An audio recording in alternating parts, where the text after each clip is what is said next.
Okay, that's my memory card acting up. I've got about, it says I'm out of recording space, but I found out the last 2 days that I've actually got another 10 to 15 minutes left, and I think I can get this finished.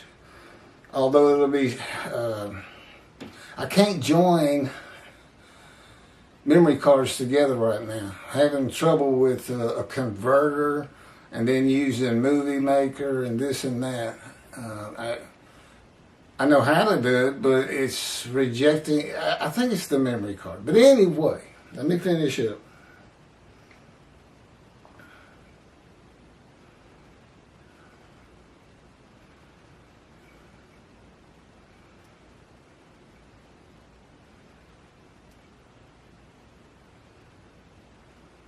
Oh no, it moved. Bear with me, didn't need this.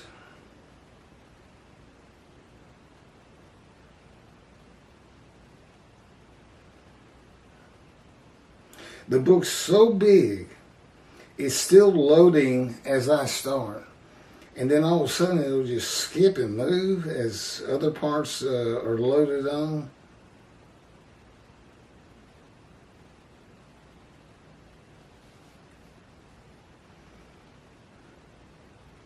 Okay, here's chapter 10 again, so I'm getting there.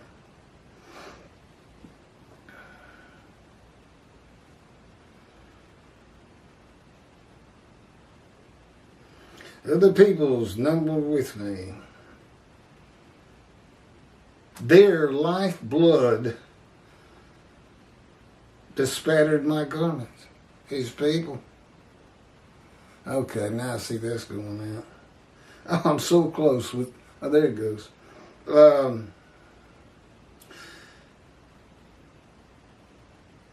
This is a reference to the utter destruction of the land of Israel, of Malachi 3, if the purpose of Elijah does not prosper, if the temple's not built. Build it, never defeat it. Don't build it, God's creation is going to destroy Israel someday. And he says, when I come, I am going to, if Elijah's not successful, I am going to destroy the land of Israel. But he means his creation is going to. That's what, here's the definition of God by God. Absolute power, absolute knowledge, and he is his creation.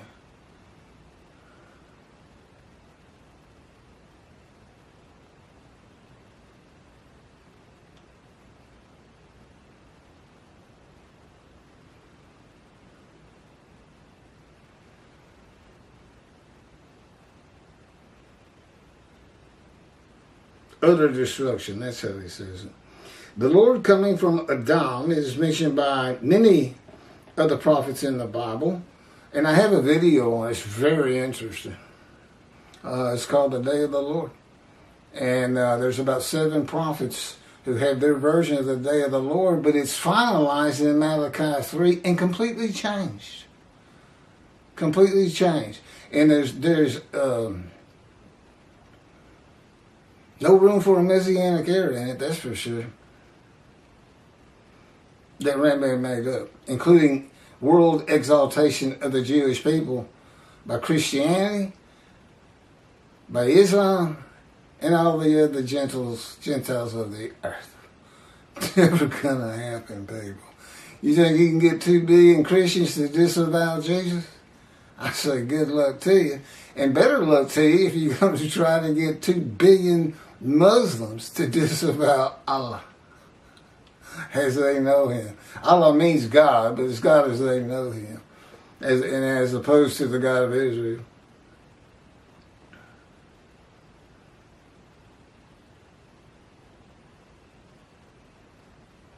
The Lord coming from Adam, okay, it's mentioned by many of the prophets.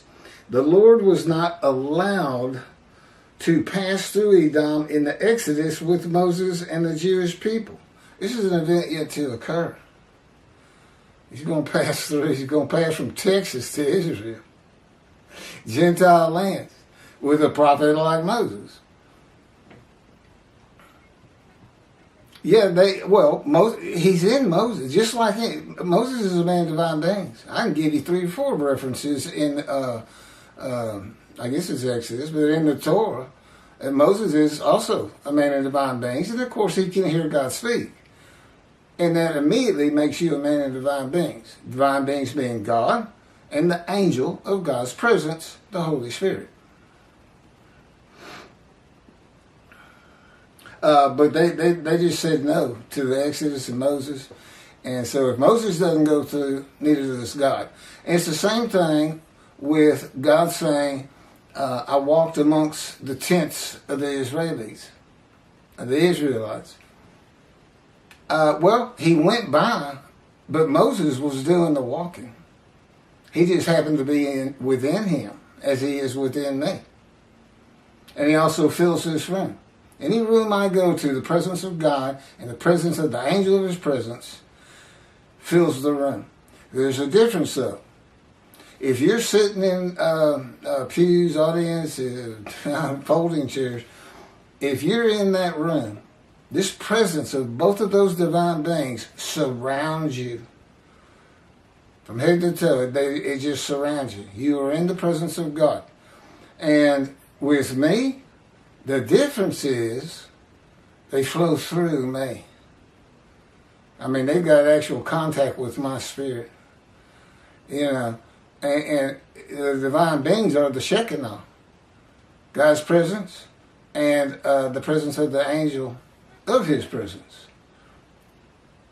They make up the Shekinah, and so in a sense, I am part of it.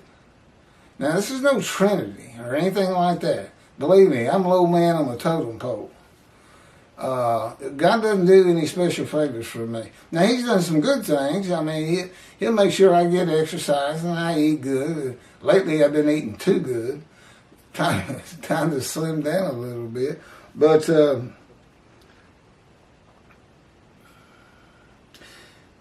this is an event, it's occurred. The interpretation of this prophecy is that the prophet like Moses with God, as God was with Moses in the Exodus, will come from Edom, Texas, Gentile lands. The Christian world of the Jewish people, none are with God.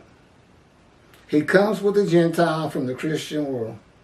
And that Gentile is God's righteous servant, Moshiach, who God specifically describes for the day of the Lord. He's got to have a representation. He's got to have a man he can talk to and say, go tell the Jewish people this. Tell them this is where I want my temple. Tell them I am working on the specifications of what it is to look like. Which means I'll be typing again.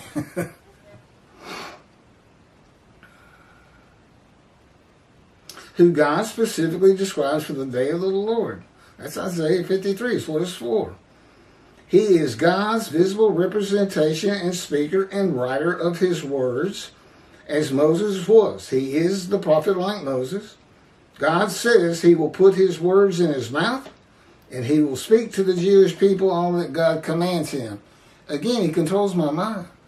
He decides what comes out of here, not me. And no self-will. I'm not like any other man on this planet now. You know, you had to figure when God returned, there was going to be some changes. Now, you all been taught about Messianic era, the world's going to love you. Now, what happens to never again, never forget? What about the Jews who say, I don't have to worry about that stuff in Holocaust anymore? The world's going to love us. That's what my rabbi says. That's what Tovia says. That's what Jews for Judaism says, and Michael Skoback. Well, how about Malachi 3? And the creation brings utter destruction to the land. You got 7 million Israeli Jews right now. You think utter destruction might take out another 6? It sure should ring a bell. That's all that should be taught by these rabbis of teaching man's word over God's. Never defeated it again, build a temple. Don't build a temple, utter destruction by God's creation. And find Elijah. Why are you looking for Moshe? Elijah is the one that clears the way.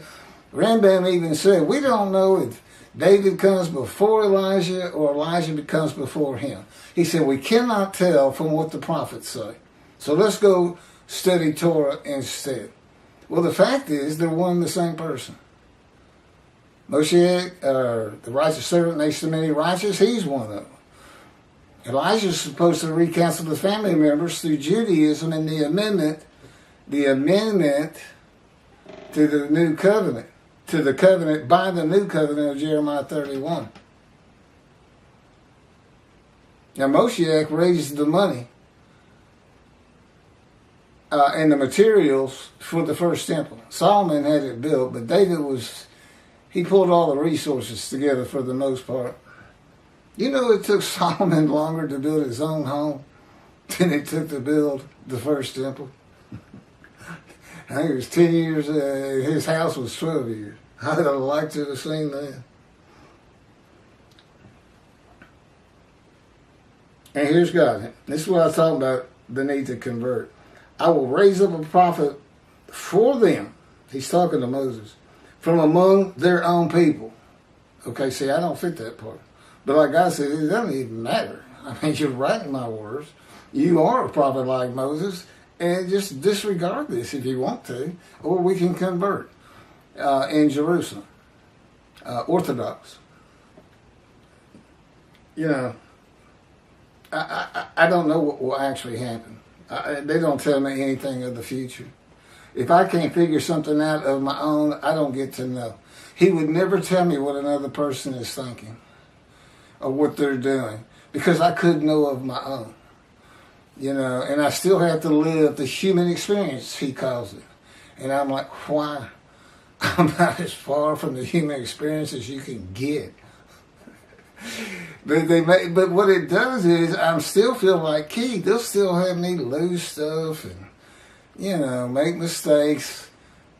He'll have something typed that when I'm proofing and I go, hey, this ain't right. And it's really just something that small, just to get emotion from me. You know, it's part of the fire of refinement where this is what he told Ezekiel. Ezekiel, they're not going to listen to you. They don't listen to me. He said, but I'm going to make your forehead, your face like adamant, harder than flint. He's going to toughen him up. And do not be dismayed by my people. That's a reference to emotional pain. Do not be dismayed by them. And that's what is being done in God's boot camp, his fire of refinement. Constantly pulling out emotions to the extent that after 16 years, I almost don't have any. I mean, I could still get angry, but it doesn't feel on the inside like my getting angry years ago would feel like. Totally different. It's just like cool as a cucumber, but I can still spit it out. You know, I can get going still. He will raise up a prophet for them from among their own people, like yourself. I will put my words in his mouth, and he will speak to them all that I command him. Deuteronomy, chapter 15, verse 18. Okay, next one is chapter 11, Torah, written on every heart, which I've kind of just talked about in this one. Thank you very much for listening. Tell all your friends. Who can believe what we have heard? We think it's him. He's got proofs from God that are undeniable. If it's not him, who can it possibly ever be? You know, there's no miracles to come. I'm not going to make the blind see, the lame walk, the crippled walk, and those with disfigurements not disfigured. That's afflicted by God. And again, the Jewish people have never been afflicted by God. Jesus most certainly was not afflicted by God, because if he had, that's what you have. It had to be every single Jew, either blind, crippled, lame, or disfigured. And that just never happened. No, he built 53, so it can only fit me. And notice, it's a Gentile being described in 53 when you read the other verses, like Isaiah 63 coming from Edom. Jesus is a Jew. He cannot be the man of Isaiah 53. he cannot be the anointed one of Isaiah 11 because he doesn't come from the stump of Jesse. Now, he comes from the failed ancestral tree of the kings of Judah that was banished when they lost the temple. I guess that was the second temple by the Babylonians. And the Assyrians had defeated the northern kingdom and imported Gentiles. So when the exiles, all 13 tribes, and I've got a great video on that, it gets a lot of attention. They had to go to Judah, but that's where Cyrus' declaration said to go. Go to Jerusalem, build the temple. And you of all his people, that's how he declared it. And he was a Gentile, and he was anointed. He was an anointed one. And Elijah, he's a Gentile. Elijah the Tishbite, and habitant of Ramoth Gilead. That's east of the River Jordan, and it's Arab land. That's right, Elijah was an Arab. There's no Tishbites in any of the tribes, and when clans are mentioned, you'll never find Tishbite, and God is just screaming it at you. Elijah the Tishbite, Elijah the Tishbite, who lives in Arab land. That's what he's saying to you every time. He's crafty. I'm telling you got to be on your toes when you're reading things God writes. He's always got an agenda. He says, I always have, for every sentence, I've got 1, 2, or 3 purposes, and sometimes 4. You got to watch him like a hawk. Thank you for listening and watching.